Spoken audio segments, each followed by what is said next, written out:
শুভ দুপুর বন্ধুরা, তোমরা সবাই কেমন আছো? নিশ্চয়ই ভালো আছো। তোমাদের ভালোবাসায় আমিও খুব ভালো আছি। রোজকার মতো আজকেও ডেইলি ব্লগ নিয়ে তোমাদের সঙ্গে শেয়ার করতে চলে আসলাম আমার লাঞ্চ মেনু। আজকে লাঞ্চ মেনুতে কি আছে তোমাদের সঙ্গে শেয়ার করব। আর তোমরা কি লাঞ্চ করলে সেটাও বন্ধুরা আমাদের সঙ্গে কিন্তু শেয়ার করবে, আমার কমেন্টে জানাবে। আমার লাঞ্চ মেনু তোমাদের কেমন লাগে, কীরকম লাগলো সেটাও কমেন্টে জানাতে একদম ভুলবে না। আজকে প্রথমেই লাঞ্চ মেনুটা তোমাদের সঙ্গে শেয়ার করছি। এখানে আছে আমার গাছের, ওই যে আমার যে কুমড়ো গাছ হয়েছে সেই থেকে কটা পাতা ছিঁড়ে একটু চালের গুঁড়ি দিয়ে বেসন দিয়ে এই বড়াটা করেছি, এই যে।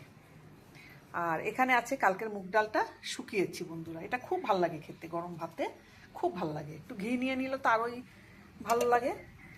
আর যারা ঘি খাও না তাদের তো কোনো কথাই নেই, একটু কাঁচা পেঁয়াজ একটু শসা দিয়ে খুব ভাল লাগে এটা খেতে। আর এখানে করেছি তোমার আলু ফুলকপি দিয়ে কাতলা কাটা মাছের, এই যে কাতলা কাটা মাছের ঝোল। আর এখানে মা লক্ষ্মী গরম ভাত, যেটা না হলেই নয় আজকে এই লাঞ্চ মেনু।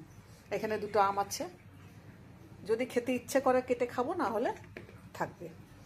আজকের এই লাঞ্চ মেনু তোমাদের কেমন লাগলো কমেন্টে জানাবে। তোমরা কি লাঞ্চ করলে সেটাও কমেন্টে জানাবে। আর তোমাদের সঙ্গে আরেকটা জিনিস শেয়ার করছি।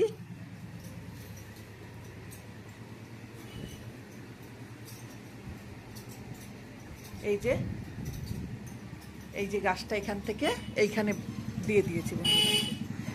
আর ওখানে ওই যে ডিম দুটো দেখেছো বন্ধুরা, ওই যে ডিম দুটো ওখানে রেখেছি।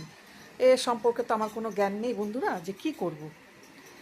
এবার ওই পাখি, শালিক পাখি ওখানে আসছে, বসছে, আবার উড়ে যাচ্ছে, ওদের মতো ওরা ওদেরকে যত্ন করছে।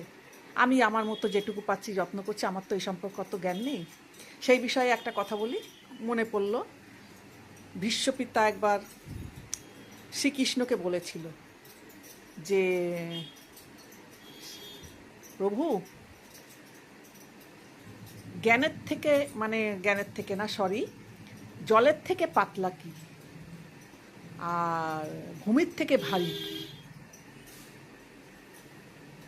অগ্নির থেকে তেজ কি, আর কাজলের থেকে কালো কি?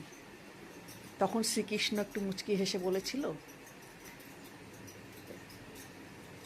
যে জ্ঞান হলো জলের থেকেও বেশি পাতলা, যে কোনো পরিস্থিতিতে জ্ঞান আমাদের উদ্ধার করে। আর পাপ হলো ভূমির থেকেও ভারী, আর অগ্নির থেকেও তেজ হলো ক্রোধ, আর কলঙ্ক কাজলের থেকেও কালো। তোমাদের সঙ্গে এইটুকু শেয়ার করলাম। খুব ভালো থেকো, পাশে